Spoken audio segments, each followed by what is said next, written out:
Assalamualaikum warahmatullahi wabarakatuh. Bagaimana kabarnya? Semoga kalian dalam keadaan sehat walafiat dan tetap semangat. Nah, di video pembelajaran kita kali ini kita akan mempelajari mengenai wadah budidaya ikan konsumsi.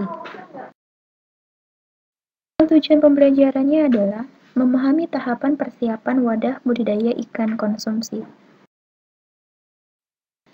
Jadi, untuk wadah yang baik adalah wadah yang dapat memberikan kenyamanan bagi ikan budidaya, mudah dalam tata laksana, dapat memberikan produksi yang optimal, memenuhi persyaratan kesehatan, dan bahan wadah budidaya ikan mudah didapat, serta murah harganya.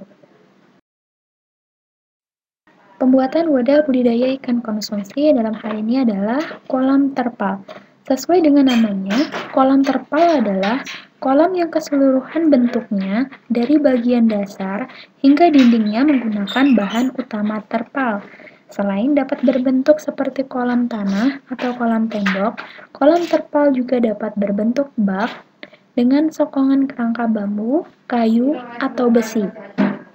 Kolam terpal lebih praktis, harganya terjangkau, dan dapat dipindahkan sewaktu-waktu. Pemilik kolam terpal atau pemilik tanah dapat mengalihfungsikan lokasi tersebut.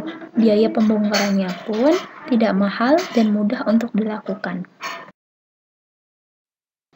Adapun jenis kolam terpal, berdasarkan peletakannya, kolam terpal terdiri atas kolam di atas permukaan tanah dan kolam terpal di bawah permukaan tanah.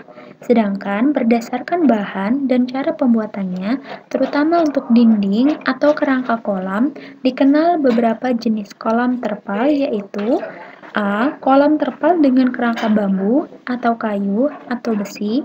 B. Kolam terpal dengan dinding batako atau batu bata. C. Kolam terpal dengan dinding tanah. Dan D. Kolam beton atau kolam tanah berlapis terpal.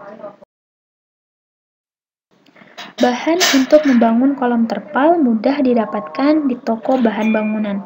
Demikian pula alat yang digunakan, yang merupakan alat-alat yang umum digunakan dalam rumah tangga. Berikut beberapa bahan dan alat yang dibutuhkan untuk membuat kolam terpal, diantaranya 1. Plastik terpal.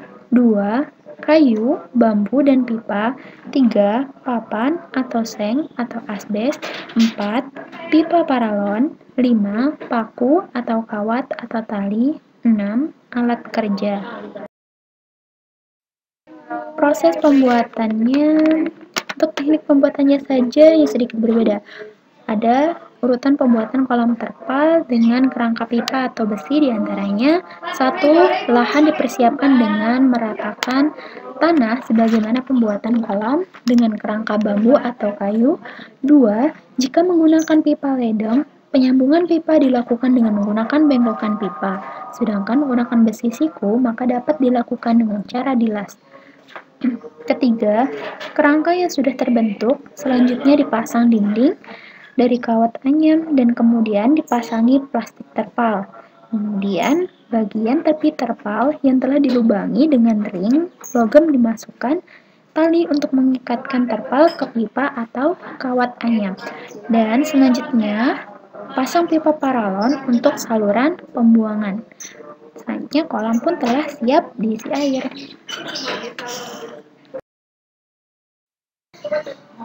Berikut merupakan langkah persiapan wadah budidaya ikan konsumsi. 1.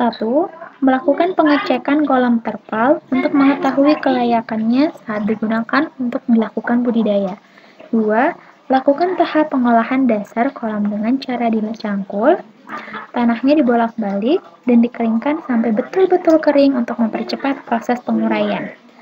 Ketiga, lakukan tahap pengeringan dasar kolam untuk mematikan hama dan penyakit yang dapat menimbulkan kematian dan keracunan. Keempat, lakukan tahap pengapuran untuk menstabilkan keasaman tanah dan air kolam, serta membunuh bibit penyakit. Dan yang kelima, lakukan tahap pemupukan untuk meningkatkan kesuburan kolam dengan menumbuhkan fitoplankton dan zooplankton sebagai pakan alami. Dan yang keenam, tahap terakhir yaitu dengan melakukan pengairan kolam.